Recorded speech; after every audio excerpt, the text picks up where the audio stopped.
বসেন।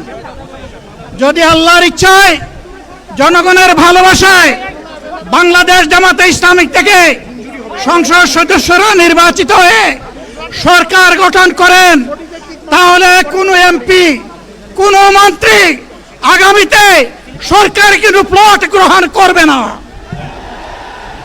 কোনো এমপি এবং কোনো মন্ত্রী ট্যাক্সবিহীন কোনো গাড়ি চড়বে না।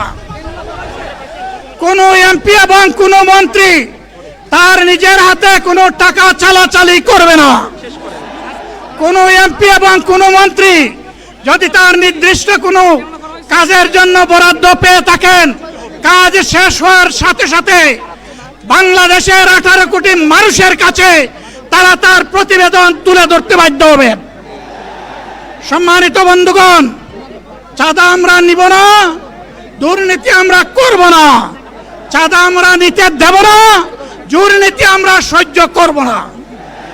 এই বাংলাদেশটাই আমরা দেখতে চাই। যুবকদেরকে আমরা স্পষ্ট ভাষায় বলতে চাই, বন্ধুগণ, তোমাদের সাথে আমরা আছি। আমি আজকে জামাতের আমির হিসাবে এখানে কথা বলতে আসিনি।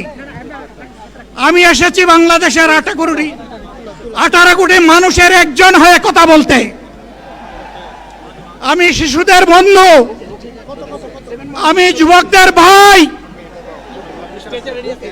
আমি বয়স্কদের সহযোদ্ধা, আমার বোনদের আমি ভাই। সুতরাং তাদের মুক্তির জন্যই আমি দায়িত্ব নিয়ে আজকে এখানে দাঁড়িয়েছিলাম। আল্লাহর ইচ্ছা শরীর আমাকে সাময়িকভাবে সহযোগিতা করে নাই, এটাও আল্লাহর ইচ্ছা যে এখন আল্লাহ আমাকে কথা বলার সুযোগ দিচ্ছেন। আমি বলতে চাই, বাংলাদেশের নির্দিষ্ট কোন শ্রেণীর মুক্তির জন্য আমাদের এই লড়াই নয়। রাস্তার একজন পরিচ্ছন্নতা কর্মী, চা বাগানের একজন শ্রমিক, রক্ত পানি করে ঘাম জড়ানো আমার একজন রিক্সা চালক ভাই মাঠে ময়দানে বাংলাদেশের মানুষের মুখে যারা এক মুঠো ভাত তুলে দিতে চায়, আমার সেই কৃষক বন্ধুটি, আমি তাদের হয়ে আজকে এখানে কথা বলতে এসেছি। আমি কোনো অভিজাত শ্রেণীর হয়ে এখানে কথা বলতে আসিনি।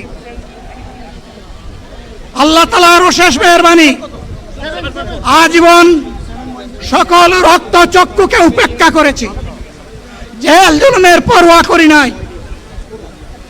আমার আফসোস, 24 সালে জাতিকে মুক্তি দিতে গিয়ে যারা জীবন দিয়ে শহীদ হলো,